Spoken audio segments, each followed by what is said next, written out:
사랑하는 여러분, 우리 예수님은 십자가 위에서 죽임을 당하셨습니다. 머리에는 가시 면류관을 쓰시고 손과 발은 못에 박히시며 허리는 창으로 찔려 온갖 피와 물을 다 쏟아내신 후 죽으셨습니다. 누가복음 23장 44절로 46절을 통해 예수님의 죽음을 이렇게 기록하고 있습니다. 때가 제6시쯤 되어 해가 빛을 잃고 온 땅에 어둠이 임하여 제9시까지 계속하며 성소의 휘장이 한가운데가 찢어지더라. 예수께서 큰 소리로 불러 이르시되 아버지, 내 영혼을 아버지 손에 부탁하나이다 하고 이 말을 하신 후 숨지시니라. 누군가 십자가형은 인간이 발명한 처형 방법 중에서 가장 잔인하고 고통스러운 방법이라고 했는데요. 예수님은 그렇게 세상에서 가장 잔인하고 고통스러운 방법으로 죽임을 당하신 겁니다. 그런데 예수님이 그렇게 잔인하고 고통스러운 형벌로 죽으셨다는 것은 예수님이 죄인이라는 것을 의미합니다. 왜냐하면 당시 십자가는 죄인들이 져야 하는 죄의 대가이기 때문입니다. 그것도 아주 흉악무도한 죄인들에게 내려지는 형벌이 십자가이기 때문입니다. 예수님께서 십자가에 달리셨다는 것은 그것이 죄의 대가라는 것을 가르친다는 겁니다. 여러분, 그렇다면 예수님은 어떤 죄를 범하셨습니까? 예수님께서 십자가에 달려 죽으실 만큼 흉악무도한 죄를 범하셨다면 그 죄는 과연 어떤 죄입니까? 저는 생각에 예수님이 죄인의 몸으로 십자가에 달리셨다면 그 죄는 오직 한 가지, 범죄한 우리 인생을 사랑한 죄밖에 없다 생각하는데요. 범죄한 우리를 향한 사랑의 눈이 먼 분이 예수님이라고 하시듯 예수님의 죄는 우리 인생을 사랑한 죄밖에 없다는 겁니다. 근데 사실 인생을 사랑한 죄로서는 십자가에 달릴 이유가 되지 않습니다. 그렇지 않습니까? 범죄한 인생을 사랑한 것은 죄가 아니기 때문입니다. 다시 말씀드리면 예수님은 아무런 죄가 없는 분이라는 뜻입니다. 예수님은 십자가에 달려 죽으셔야 할 아무런 죄도 아무런 이유도 없다는 것. 하지만 선지자인 이사야는 이런 예언을 하셨습니다. 이사야서 53장 4절로 5절을 통해서입니다. 그는 실로 우리의 질고를 지고 우리의 슬픔을 당하였거늘 우리는 생각하기를 그는 징벌을 받아 하나님께 맞으며 고난을 당한다 하였노라. 그가 찔림은 우리의 허물 때문이요 그가 상함은 우리의 죄악 때문이라. 그가 징계를 받음으로 우리는 평화를 누리고 그가 채찍에 맞음으로 우리는 나음을 받았도다. 예수님은 아무런 죄가 없는 분이시지만 십자가에 달리신 것은 전적으로 우리의 죄를 대신한 것임을 말씀하시는 겁니다. 예수님께서 지신 십자가는 범죄한 우리 인생을 구원하시기 위한 십자가라는 겁니다. 오죽하면 예수님을 신문한 빌라도가 신문을 마친 이후 예수님이 받을 형벌에 대해 자신은 아무런 잘못이 없다고 손을 씻었겠습니다. 빌라도의 그런 행동은 예수님이 십자가를 져야 할 아무런 이유가 죄가 없다는 것을 전해주는 겁니다. 그렇다면 이 빌라도는 죄 없는 예수님에게 무죄를 선언하고 석방하면 참 좋았을 텐데요. 근데 그는 예수님을 십자가에 내어주고 말았습니다. 여러분, 왜 빌라도는 죄 없는 예수님을 십자가에 내어 주어야만 했겠습니까? 그것은 군중들의 소리 때문입니다. 누가는 그 일에 대해 누가복음 23장 23절로 24절을 통해 이렇게 말하고 있습니다. 그들이 큰 소리로 재촉하여 십자가에 못 박기를 구하니 그들의 소리가 이긴지라. 이에 빌라도가 그들이 구하는 대로 하기를 언도하고 바라바는 살리고 예수님을 십자가에 못 박으라고 하는 군중들의 소리에 빌라도는 예수님을 십자가에 내어준 것입니다. 물론 우리 예수님께서 지신 그 십자가는 궁극적으로 우리의 죄를 대신한 대속의 십자가이지만 그것은 우매한 군중들의 소리와 그 소리를 두려워한 우매한 정치인에 의한 십자가라고 해도 과언이 아닌 겁니다. 예수님의 십자가는 어리석은 군중들과 어리석은 정치인이 만들어낸 결과라는 겁니다. 오늘 우리는 본문을 통해 또 한 번 그런 모습을 보게 되는 것 같습니다. 죄 없이 십자가를 지신 예수님과도 같이 죄 없는 바울이 사람들에 의해 고소를 당하고 지금 왕 앞에 서 있는 모습을 볼 수 있기 때문입니다. 오늘날로 치면 바울은 왕 앞에서 청문회를 하고 있는 것인데요. 먼저 13절은 이렇게 기록을 하고 있습니다. 수일 후에 아그리빠 왕과 버니게가 베스도에게 문안하러 가이사라에 와서, 여기 아그리빠는 로마 제국이 유대 통치를 위해 세운 이 친로마적인 성향을 가진 왕으로, 그는 총독이 새로이 부임을 하면 항상 새 총독에게 문안과 경의를 표하고 있었습니다. 오늘도 그는 신임 총독인 베스도에게 부임 인사를 하기 위하여 그의 여동생인 버니게와 함께 이곳 가이사라에까지 찾아오게 된 것입니다. 그런데 오늘 베스도는 부임 인사차 찾아온 아그리빠에게 14절 이하의 말씀을 통해 바울을 구류한 일에 대해서 말하게 됩니다. 왜냐하면 베스도는 로마 황제에게 상소한 바울의 상소건에 대해 보고서를 작성해야 했기 때문입니다.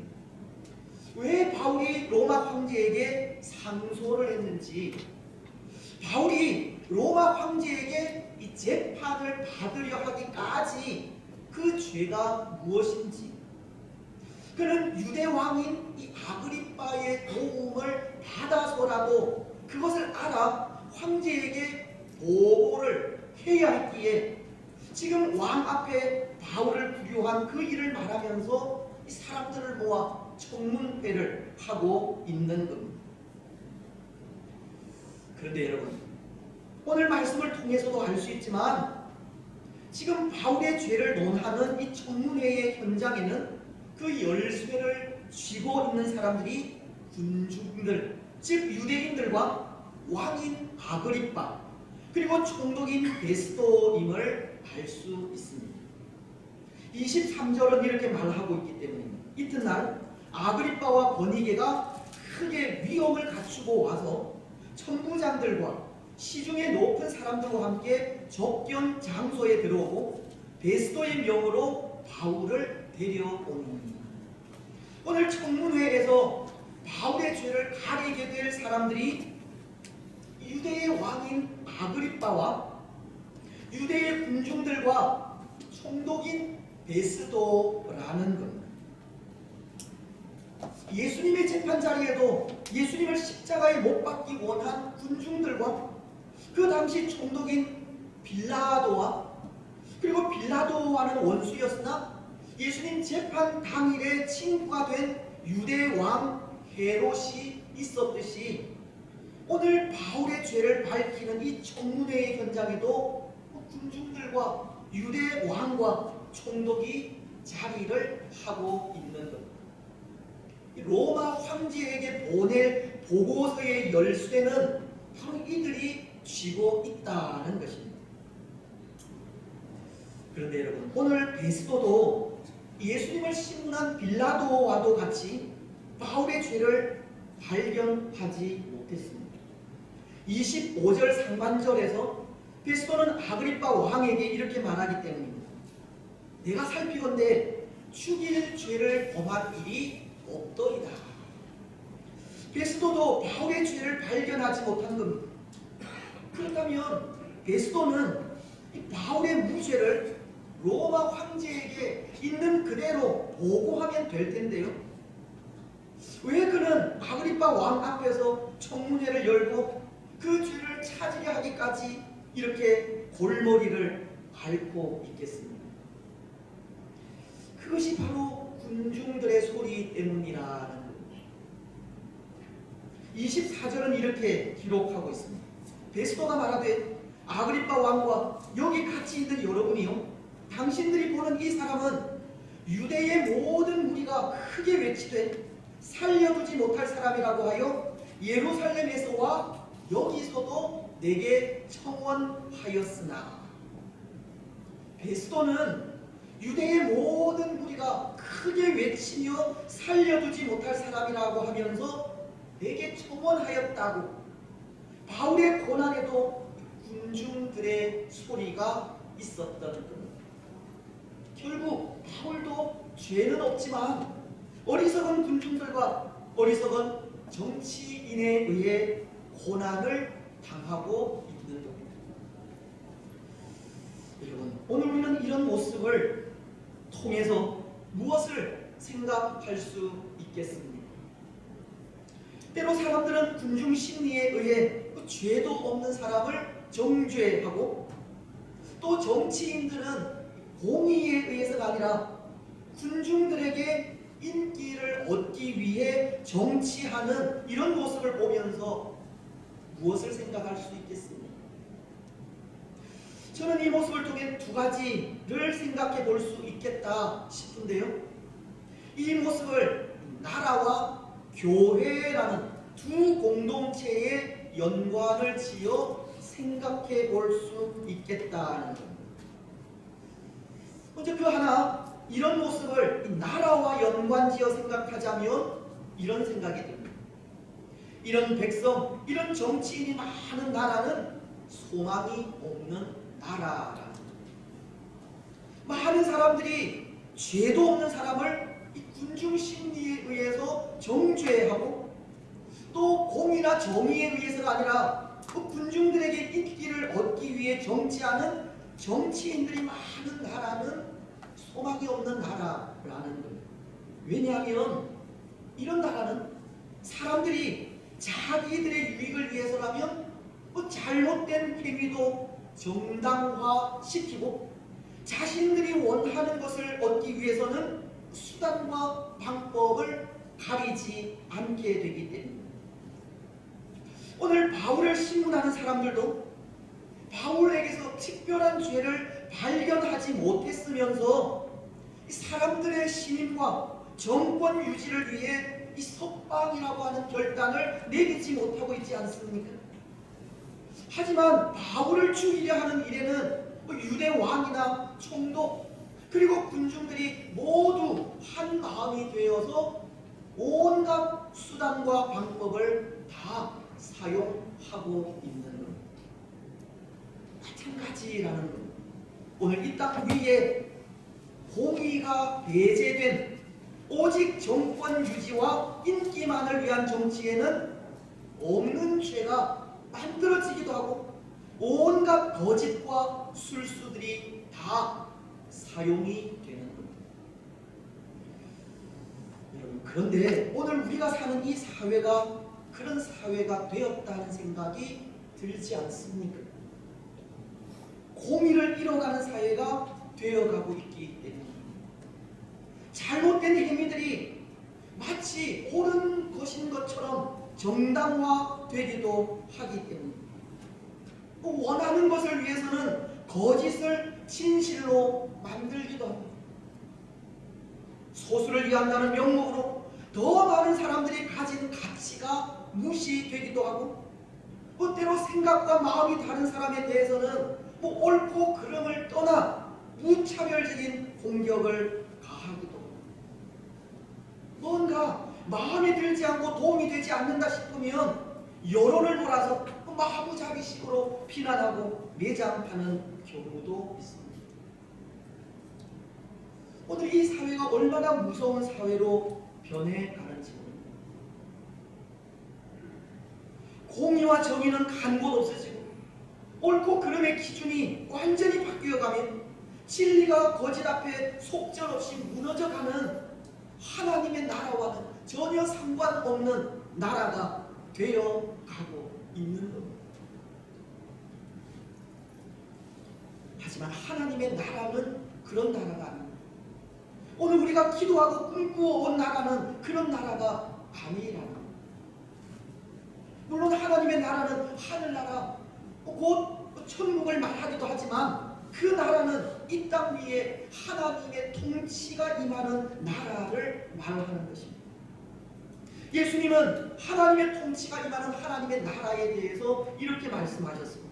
하나님의 나라가 이미 너희에게 임하였다. 누가복음은 11장 20절을 통해 이렇게 말씀하십니다. 그러나 내가 만일 하나님의 손을 힘입어 귀신을 쫓아낸다면 하나님의 나라가 이미 너희에게 임하였느니라. 예수님은 하나님의 능력으로 가난한 자들에게 복음이 전파되고 포로된 자가 자유를 누리며 눈먼 자가 보게 되고 눌린 자가 그 억압에서 벗어나게 되면 그것이 곧 하나님의 나라라고 하는 것입니다. 다시 말씀을 드리면 하나님의 나라는 십자가의 능력으로 죄가 밝히 드러나는 것이고, 그 죄를 고백하면서 용서를 구할 때 사유의 은혜가 있는 곳이며, 사유하시는 은혜를 통해 거짓이 물러가고 치유와 자유와 평화가 있는 곳을 말한다는 잘못된 행위들이 정당화되고 원하는 것을 얻기 위해 진실을 거짓으로 호도하며 반대자들에 대해서는 옳고 그름을 떠나 무차별적으로 공격하는 것이 하나님의 나라가 아니라는 것. 하나님의 통치가 임하여 공의와 정의, 자유와 평화가 있는 나라가 하나님의 나라. 그것이 지금까지 우리가 기도하고 꿈꾸어온 나라. 그런데 한편으론 그런 생각이 듭니다. 오늘 이 시대에 공의와 정의, 자유와 평화가 무너져가는 것은 당연하다는 것.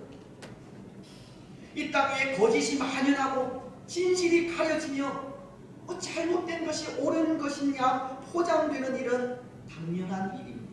왜냐하면 이 시대는 하나님의 통치를 받지 않는 시대이기 때문입니다. 이 시대는 하나님을 알지 못하는 시대이기 때문입니다. 이 시대는 하나님을 대적하는 시대이기 때문입니다. 그래서 한편으로는 또 그런 생각도 듭니다. 이 시대가 하나님의 통치에서 떠난 시대이기에 그리스도인인 우리는 더욱 하나님의 통치를 받아야 한다는 것. 하나님의 주권을 인정하고 말씀 앞에 더욱 순복하는 삶을 살아야 합니다. 예수님께서 주기도문을 통해 가르쳐 주신 대로 나라가 임하시오며 하나님의 나라가 임하기를 기도하며 나아가야 합니다. 포로된 자가 자유를 누리고 눈먼 자가 다시 보게 되며 눌린 자가 자유롭게 되고 주의 은혜의 해가 전파되는 그런 나라가 되어야 합니다. 뿐만 아니라 마태복음 7장 21절은 나더러 주여 주여 하는 자마다 다 천국에 들어갈 것이 아니오 다만 하늘에 계신 내 아버지의 뜻대로 행하는 자라야 들어가리라 하셨듯이 하나님의 이름만 부르는 것이 아니라 하나님의 뜻을 이루어가는 우리들이 되어야 합니다. 그럼에도 담대히 주의 복음을 전하며 나아가야 진리를 위해 거짓과 당당하게 싸워 나아가야 하며 옳은 것이 아니라면 결단하여서 미련 없이 내어 버려야 하는 겁니다. 오늘 우리는 이 나라가 그런 나라가 될 수 있기를 기도하시기 바랍니다. 하나님의 통치가 임하는 나라가 될 수 있기를 기도하십시오. 공의와 정의, 자유와 평화가 있는 나라가 되기를 기도하시기 바랍니다. 이 땅 위에 바른 생각을 가지고 진리를 사수하려는 사람들이 많아지도록 기도하시고 하나님을 두려워하고 바르게 정치하려는 사람들이 많아지도록 기도하십시오. 때로 그릇된 생각을 가진 사람들과 어리석은 정치인들로 인해 오늘 이 땅 위에 바울과도 같이 애매히 고난당하는 사람들이 없도록 정의가 하수같이 흐르고 공의가 강물같이 흘러 넘치기를 기도하시기 바랍니다. 이제 또 하나 오늘 바울을 고난의 현장으로 몰아넣은 이 어리석은 사람들의 모습을 보면서 교회라는 공동체와 연관을 지을 때 이런 생각을 하게 됩니다. 이런 일은 예수님의 손과 발에 또다시 못을 박는 일과도 같다. 때로 오늘 교회된 우리는 다시금 예수님을 십자가에 못 박는 일들이 있다는 겁니다.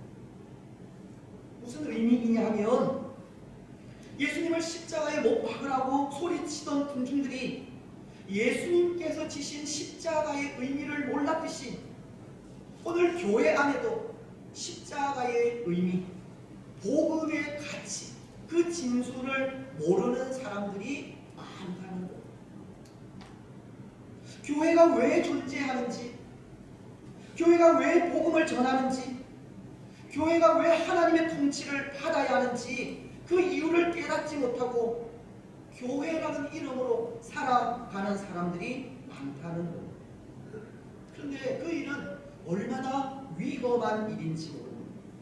왜냐하면 십자가의 의미, 복음의 가치, 복음의 진수를 알지 못한 채 이 교회라는 이름만 가지고 살아간다는 것은 오늘 이 바울을 신문하는 사람들과도 같아질 위험이 있기 때문입니다. 여러분, 오늘 바울을 신문하는 이 사람들, 왜 이들은 바울이 복음 전도자가 되었는지, 왜 바울이 유대교를 떠나게 되었는지 그 이유를 알지 못하고 단지 바울이 유대 율법을 어긴 것만 내세워서 이 죄를 묻고 있는 것이지 않습니까? 마찬가지입니다.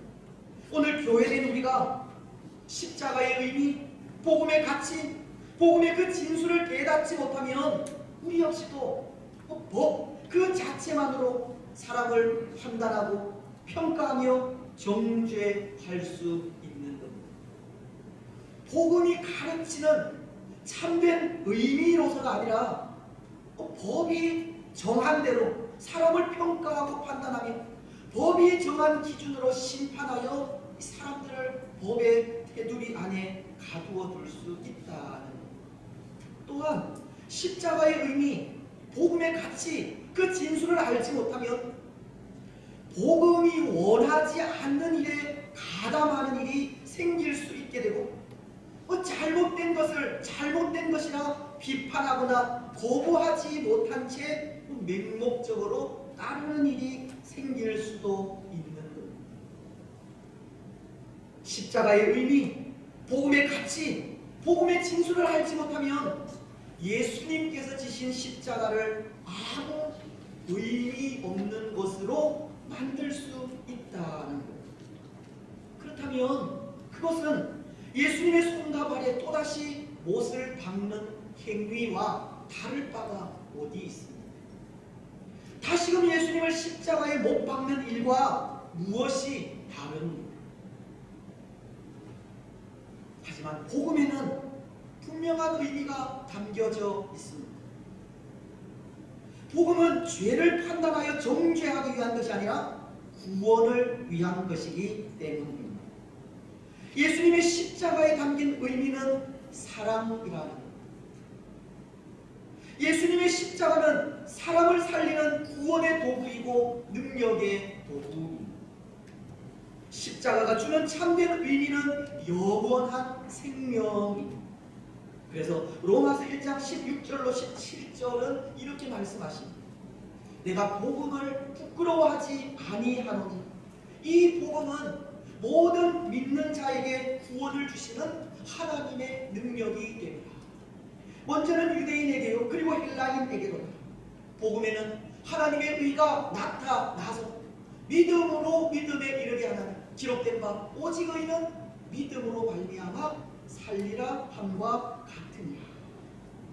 복음은 모든 믿는 자에게 구원을 주시는 하나님의 능력이 됨이라고, 복음으로 인하여 영원한 생명이 주어짐을 말씀하시는, 또 고린도전서 1장 18절도 이렇게 말씀하고 있습니다. 십자가의 도가 멸망하는 자에게는 미련한 것이요 구원을 받는 우리에게는 하나님의 능력이라. 십자가는 사람을 살리고 영생을 주는 능력임을 말씀하시는 것. 그렇습니다. 사랑하는 여러분, 십자가는 사람을 살리고 영생을 주는 능력입니다. 십자가는 사랑이요 화평입니다. 때로 유대인들은 그것을 깨닫지 못하고 율법에 의해서 예수님을 정죄하고 바울을 고소하고 있지만, 율법의 완성이신 예수님은 율법은 사람을 죽이는 것이 아니라 살리는 것이라고 하십니다. 오늘 우리도 율법을 통해 사람을 죽이는 것이 아니라 율법의 그 의미가 사람이듯이 사람을 통하여 사람을 살리는 사람들이 되어야 합니다. 여러분, 오늘 우리는 십자가의 의미, 복음의 가치, 그 진수를 알지 못한 채 함부로 사람들을 정죄하거나 판단하지 마시기 바랍니다. 십자가는 사랑이고 화평이며 영원한 생명임을 기억하시기 바랍니다. 비록 오늘 이 시대의 사람들에게는 십자가가 미련한 것임에는 분명하지만, 그럼에도 십자가는 우리를 구원하는 하나님의 능력임을 분명히 고백하시기 바랍니다. 그래서 오늘 이 시대에 다시금 예수님을 십자가에 못 박는 우리들이 아니라 십자가의 능력으로 죽어가는 사람들을 살리는 복된 주의 성도들이 되시기를 바랍니다. 이제 말씀을 맺겠습니다. 사랑하는 여러분, 오늘 우리는 바울이 겪고 있는 고난을 통해 두 가지를 생각했습니다. 어리석은 군중들과 어리석은 정치인이 많은 나라는 소망이 없다는 것이고, 십자가의 의미를 알지 못하는 교회는 사람을 살리는 것이 아니라 죽인다는 것. 하나님의 나라를 바르게 이해하지 못하고 하나님의 통치를 온전히 받지 않으면 그것은 소망의 나라가 아니라 절망의 나라라는 것. 여러분, 오늘 우리가 사는 나라는 어떤 나라입니까? 소망의 나라입니까? 아니면 절망의 나라입니까? 비록 오늘 이 나라가 하나님을 떠나 하나님 없이 사는 어리석은 사람들이 많은 이 절망의 나라라고 할지라도 다시금 십자가의 의미를 깨닫고 사람을 살리는 일에 충성한다면 분명 소망의 나라가 될 것입니다. 오늘 우리는 십자가의 의미를 바로 깨닫고 십자가의 길을 분명하게 걸어가시기 바랍니다. 그래서 그 삶을 통해 사람을 살리고 하나님의 참된 나라를 세워가는 복된 주의 성도들이 되시기를